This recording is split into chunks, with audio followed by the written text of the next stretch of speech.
Olá, chegamos ao último tópico do capítulo 2, a formação da mulher. Já estudamos aqui no capítulo 2 a formação do homem, a formação do Jardim do Éden e agora o último tópico, a formação da mulher. Com esse tópico, iremos finalizar o capítulo 2. Em seguida, iremos dar sequência à nossa reflexão no capítulo 3. Para iniciarmos a nossa reflexão, preciso que você leia em uma só sentada Gênesis 2, de 18 a 25. Por que é importante que você primeiro leia os versos de 18 a 25? Porque aqui, nesta aula, iremos analisar tópico por tópico, mas para um bom entendimento é necessário que você conheça os versos de 18 a 25. Sou Oséias, idealizador do THI e professor.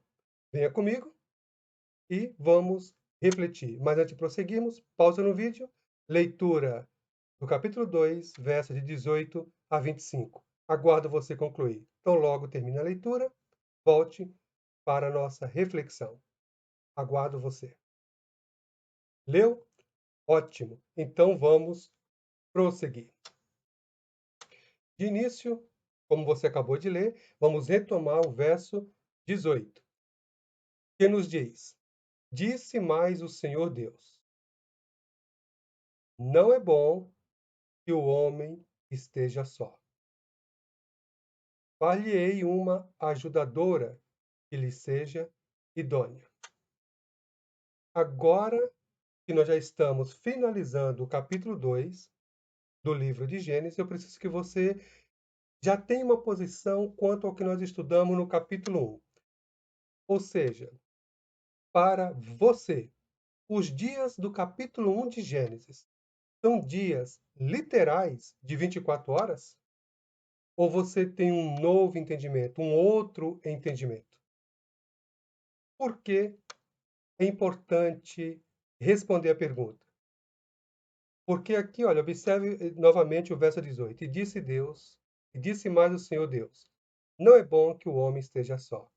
Se aqueles dias de Gênesis capítulo 1 são dias de 24 horas, eu pergunto para você: é possível que em um dia de 24 horas alguém possa se sentir só? Deu tempo de se sentir sozinho na criação de Deus? Ou será que é um tempo um pouco maior? Se for um tempo maior do que 24 horas, quanto tempo Adão esteve só? Olhe novamente para o texto de Gênesis 2, 18. Leia, vamos ler aqui novamente. Como já está na tela, você já leu por duas vezes, uma sozinha e agora comigo. Alguém que tem Deus como companheiro pode se sentir só? Olhe para o texto. Disse mais o Senhor Deus: Não é bom que o homem esteja só. Lembrando que o nosso estudo é dentro da revelação progressiva. Lá nos versos anteriores, nós estamos no 18, nós vamos ver que na virada do dia, Deus ia até o jardim toda virada do dia. E dizia: Adão, onde estás, Adão? E Adão tinha satisfação, alegria de sentir a presença de Deus e ia de encontro a essa presença, a presença do Eterno. Então, agora nós nos deparamos com um texto bem emblemático, porque o texto diz: não é bom que o homem esteja só. Se Deus criou todas as coisas e Deus estava presente na sua criação, Deus, por si só, não nos completa?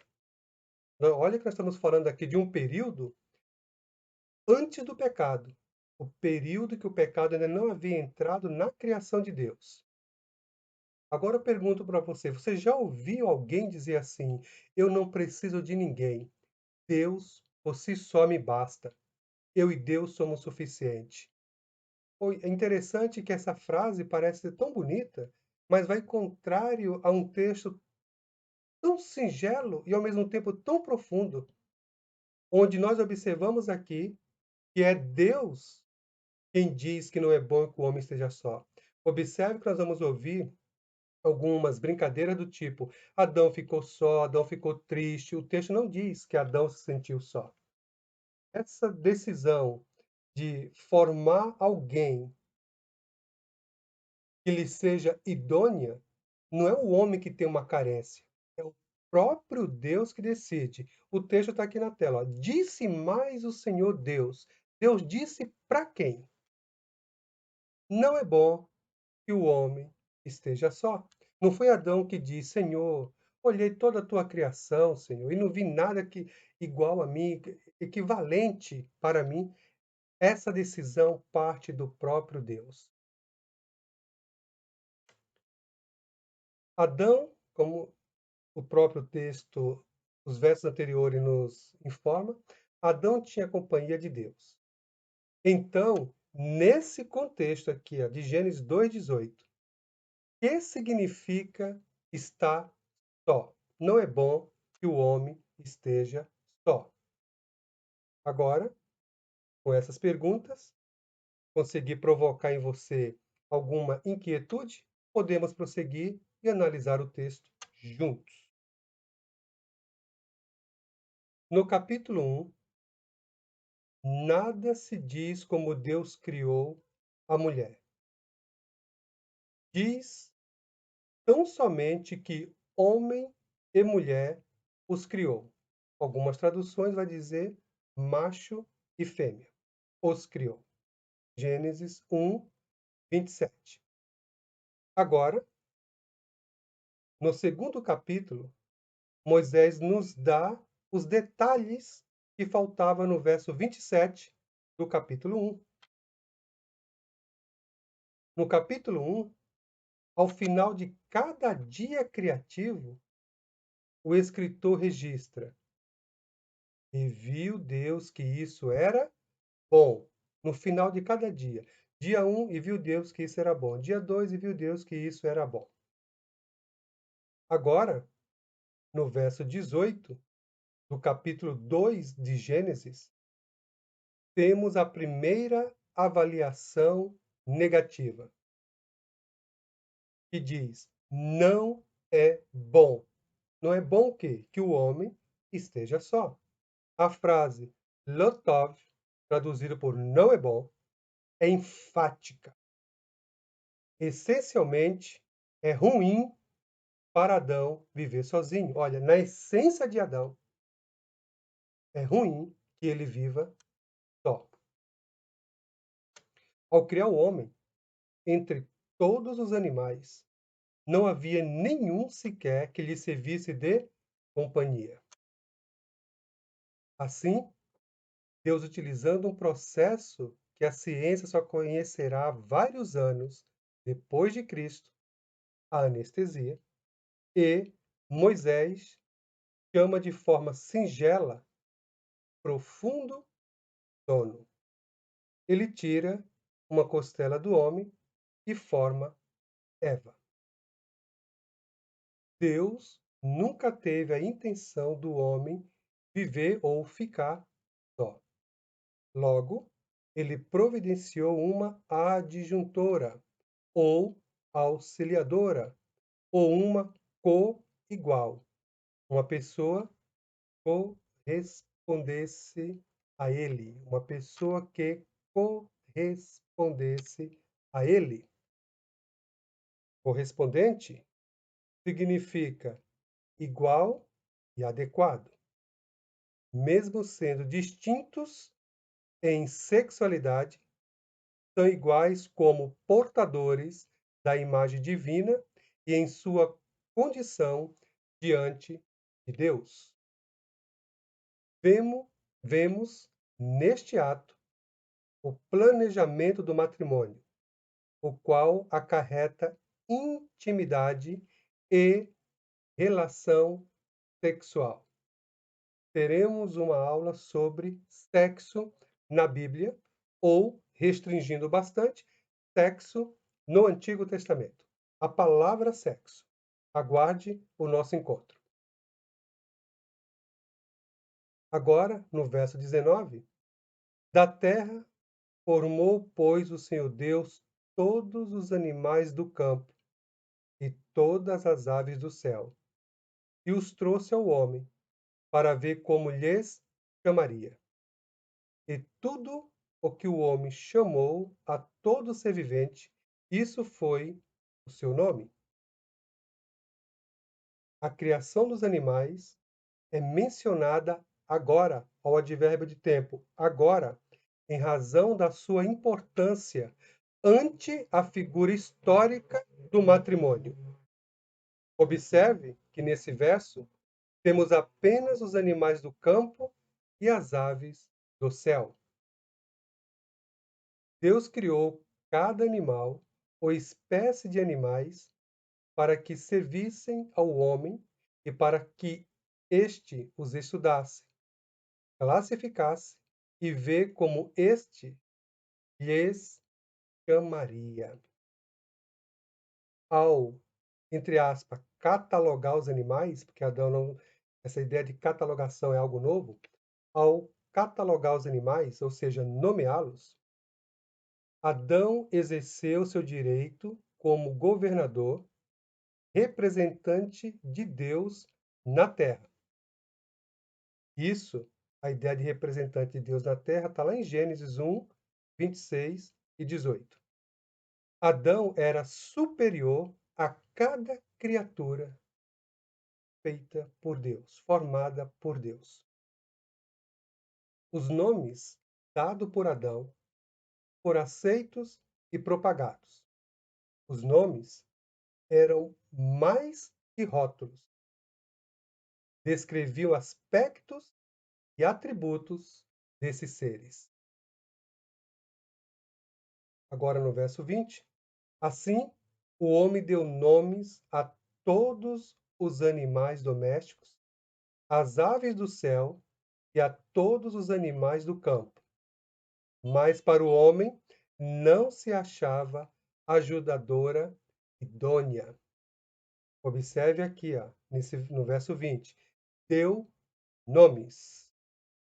Adão assume o controle da terra. Lá de Gênesis 1:5, aquele controle que nós vimos no capítulo 1, verso 5.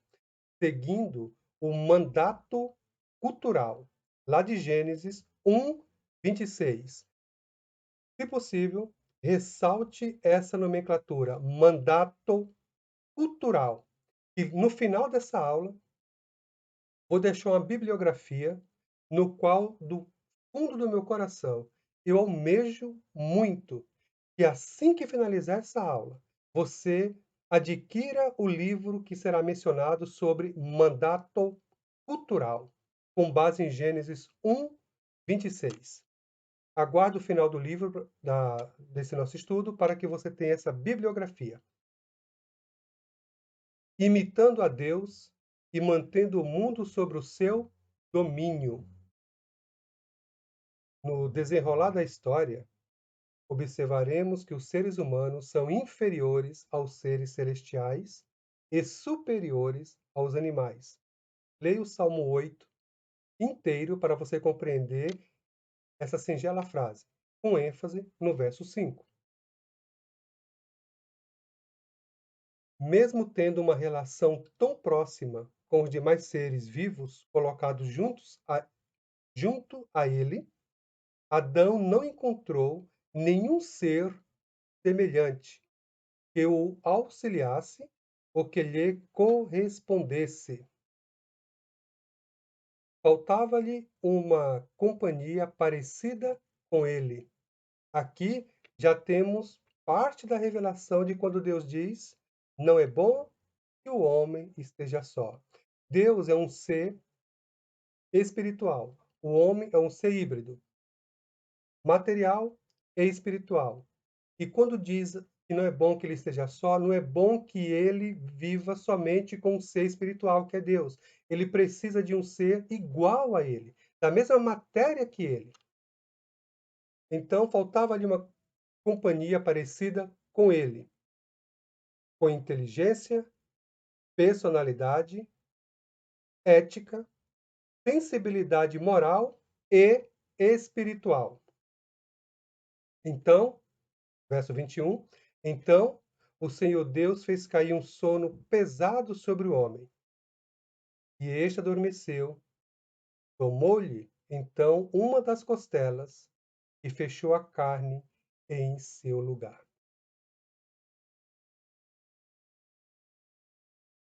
Aqui temos o registro da primeira, entre aspas, cirurgia, tendo Deus como o cirurgião.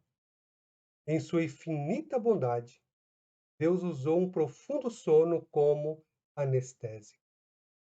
Observe que essa ideia de profundo sono, no desenrolar da revelação progressiva de Deus, chegaremos em Gênesis 15, verso 12, onde vai dizer que Deus estabeleceu uma aliança com Abraão.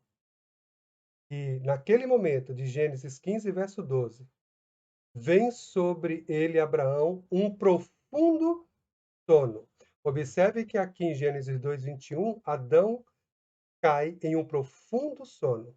Lá em Gênesis, observe que quando Abraão cai em um profundo sono, ali, naquele contexto, representa uma aliança. Deus faz uma aliança com Abraão. E aqui, será que esse contexto também, Deus está fazendo alguma aliança com Adão? Levando em consideração todo o contexto e como o Novo Testamento ou a Nova Aliança trabalha esse conceito, esta ideia de Cristo e a Igreja, você precisa responder antes de prosseguir na reflexão. E da costela que o Senhor Deus lhe tomara, formou a mulher e a trouxe ao homem. Agora é necessário analisarmos como Deus fez o homem. Quando Deus formou o homem foi feito do pó da terra. E Deus soprou em suas narinas. Agora, esse pó está elevado, está ereto, está de pé, e ele cai em um profundo sono. E Deus tira dele uma costela. A mulher já está num grau acima da formação do homem, entre aspas. O nível é o mesmo de responsabilidade. Mas a forma como Deus conduz, como Deus cria, o primeiro, o Adão, está em contato pó com pó. Deus forma aquele boneco que está no pó, e quando Deus sopra em suas narinas, então ele passa a ser alma vivente. Agora, a mulher não é formada do pó, mas da costela que veio do pó. E isso também é importante porque o Novo Testamento vai trabalhar esse contexto, o qual Deus vai desenvolver de forma extraordinária através dos apóstolos. E a trouxe ao homem, ou seja, o homem caiu em profundo sono, Deus tira uma costela, dessa costela Deus forma uma mulher e a trouxe ao homem. Trouxe a mulher que acabou de ser formada da costela. Este primeiro casamento foi realizado no Santo Templo Jardim, nome composto, Santo Templo Jardim, porque Gênesis capítulo 1 e 2 vai dar a ideia que toda a criação de Deus é um templo, um santuário cósmico. Mas isso tudo você vai ver quando chegar nos profetas Ezequiel, Jeremias e Isaías. E designado por Deus. Temos, portanto, o santo e ideal estado do matrimônio. Deus exerce o papel de assistente do noivo, entregando ao homem sua esposa. Esse é o conceito. Lembra? O homem cai no profundo sono, Deus tira uma costela, forma uma mulher e Deus apresenta essa mulher ao homem. Então, nesse contexto, Deus está servindo de assistente ao noivo. Quem é o noivo? Adão. Quem é a noiva? Eva. Quem é o melhor amigo do noivo? O próprio Deus. Esse conceito todo aqui de Gênesis, de 18 em diante, o Novo Testamento vai trabalhar como sendo Adão um tipo de Cristo, Eva um tipo de igreja, no Novo Testamento. E Deus sendo esse assistente do noivo. E depois nós vamos nos deparar com isso lá em Apocalipse 19, as bodas do Cordeiro, teremos mais um ato idêntico a este, onde o noivo, onde a noiva, a igreja, será apresentada ao noivo, Jesus Cristo. Agora no verso 22, temos o verbo formar, que significa reconstruir. No caso, é constituir ou reconstituir fisicamente. Então, o verbo que nós temos lá, banar, significa reconstituir fisicamente, mas literalmente a tradução é reconstruir. Um osso que foi reconstruído ou reconstituído fisicamente, tendo uma outra forma. Temos aqui, nesse verbo, a constituição de um corpo inteiro, de uma costela, um corpo inteiro. A partir de uma pequena parte. Este ato divino será conhecido pela ciência como restauração molecular, ora chamado restauração molecular DNA ou RNA, ou conhecido popularmente como processo de clonagem. O ápice dos versos 21 e 22, que acabamos de ler, encontra-se em Efésios 5, de 28 a 31. Vemos a intimidade e a harmonia que corroborarão com a intimidade da relação matrimonial. Então, verso 23. Então disse o homem: Esta é agora osso dos meus ossos e carne da minha carne. Ela será chamada mulher, porquanto do homem foi tomada. Esta é agora, diz o texto. Significa que finalmente o homem encontrou alguém semelhante a ele. Deus trouxe os animais, apresentou, ele olhou e não via nenhuma igual ou coigual. Agora que ele cai no profundo sono, Deus tira uma costela, transforma uma parte dele em uma mulher, então agora ele entende que é osso dos meus ossos e carne da minha carne.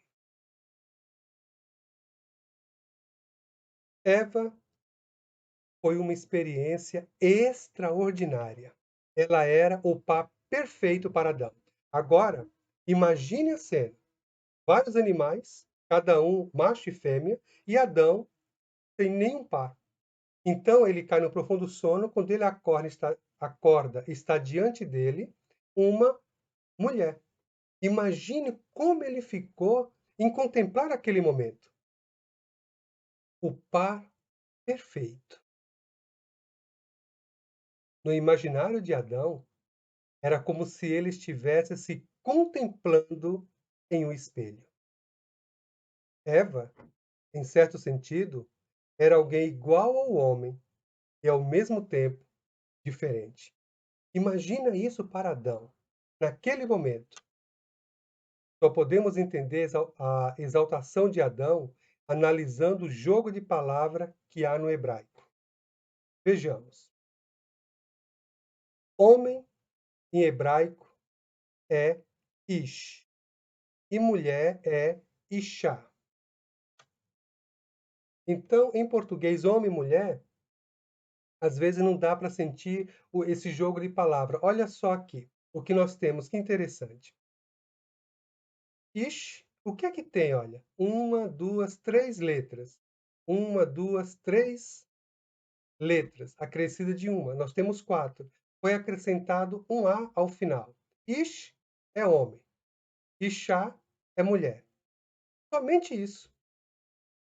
Com esse jogo de palavra, homem, mulher, ish, ishá, varão, varoa, tendo o nome dela uma adaptação do dele.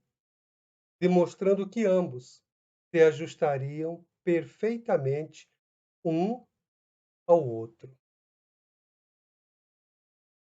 Portanto, verso 24, deixará o homem a seu pai e a sua mãe, e unir-se-á a sua mulher, e serão uma só carne.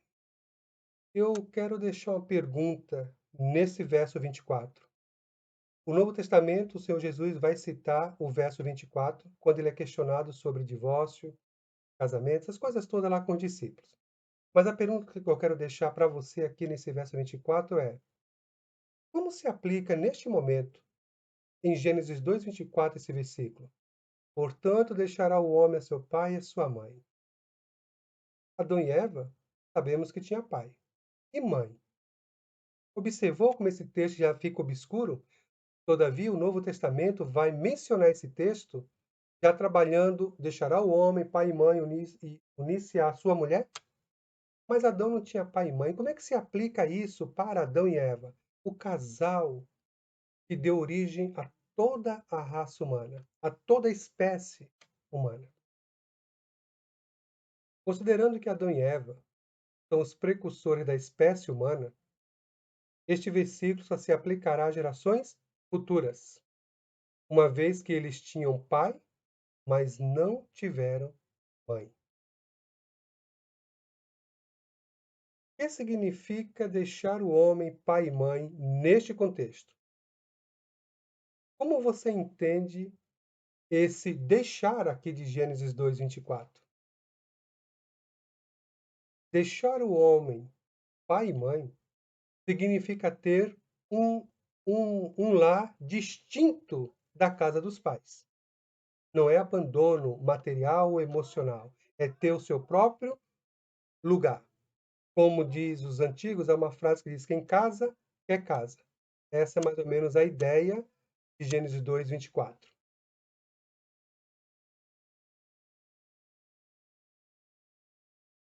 O verbo conhecer, que significa apegar-se, fala da união física e dos aspectos gerais dos laços do matrimônio. No casamento, o homem e a mulher tornam-se uma só carne, e não apenas nós. Uma só carne sugere vínculos físicos, sexuais e emocionais, um relacionamento longo e duradouro. Ainda há duas pessoas, homem e mulher, mas juntas estas se tornam uma só. Como Efésios vai trabalhar esse texto, Paulo vai trabalhar esse texto lá em Efésios 5, verso 31. Errad Bazar, Errad Bazar, que é traduzido como uma só carne, expressa mais uma unidade de vontade, e não de identidade, que respeita a alteridade de personalidade. Essa palavra errad, para ficar uma melhor compreensão do que significa uma só carne, nós vamos ver esse contexto de errad lá em Deuteronômio 6:4. Lá em Deuteronômio 6:4 é usado no famoso Shema, o Credo de Israel, onde Deus é comumente traduzido por único Senhor. Errad, Senhor. Errad, Senhor. Único. Errad como único. O que significa lá em Deuteronômio 6:4 que Deus é único, um errad para Israel? Se você conseguir responder essa pergunta, como que Deus é errad para Israel, lá em Deuteronômio 6:4, você vai entender o que significa errad bazar, uma só carne, aqui em Gênesis 2:24. Então, procure entender o errad, único Senhor, e errad bazar, única carne, único corpo, sendo dois e ao mesmo tempo sendo um. Na Nova Aliança, Jesus se referiu a esse texto como o fundamento da visão bíblica do casamento. Observe que vai ser citado esse texto lá a ideia dele em Mateus 19:5, 1 Coríntios 6:16. Ambos estavam nus, o homem e sua mulher, e não se vergonhavam. Observe essa expressão, não se envergonhavam. Eles conheciam apenas o bem e, por causa disso, eles não se vergonhavam, mesmo vivendo nus. Aqui ainda não há a ideia do pecado. Vamos ver isso, o pecado, lá no capítulo 3. Nesse estado ideal, ou seja, sem pecado, homem e mulher viam suas pessoas e sexualidades com integridade. Com a perda da inocência na queda, sentirão vergonha e tentação. Por isso, precisarão proteger sua vulnerabilidade por intermédio da roupa. Eles se sentiam extremamente à vontade e confortáveis com seus corpos e sua sexualidade. Leia novamente os versos 24 e 25 de Gênesis 2, combinado com Gênesis 1, 27 e 28. E observe que o texto sugere que o casal experimentou relações sexuais no jardim como parte dos planos divinos, porque haverá um conceito posterior dizendo que o ato sexual só foi consumado por eles após o pecado. Porém, Gênesis 1, 27 e 28 e Gênesis 2, 24 e 25 não nos permite esta compreensão, esse entendimento. Porém, se você estiver lendo a Bíblia de forma isolada, então cada texto dirá o que você quiser que ele diga. Mas quando você analisa o todo, então você vai ter uma compreensão um pouco diferente daqueles que analisam tópicos das Escrituras. Em Gênesis 4:1, vemos a associação da relação sexual com o propósito para a procriação. Isso não significa, necessariamente, que este foi o primeiro contato sexual deles. Observe, lembra da revelação progressiva? Nós estamos analisando aqui no verso 2, capítulo 2, verso 24 e 25. Mas nós estamos analisando algo que está aí desde o capítulo 1, verso 1. Se você for isolar, pegar o capítulo 4, verso 1 e ler somente o que está escrito ali, então você chegará a essas deduções deturpadas. Então, por favor, abrir o 4:1, leia do 1 até o 4 e seguintes, para que você tenha uma visão holística da palavra de Deus. Dessa forma, deixaremos de dizer aquilo que o texto não diz.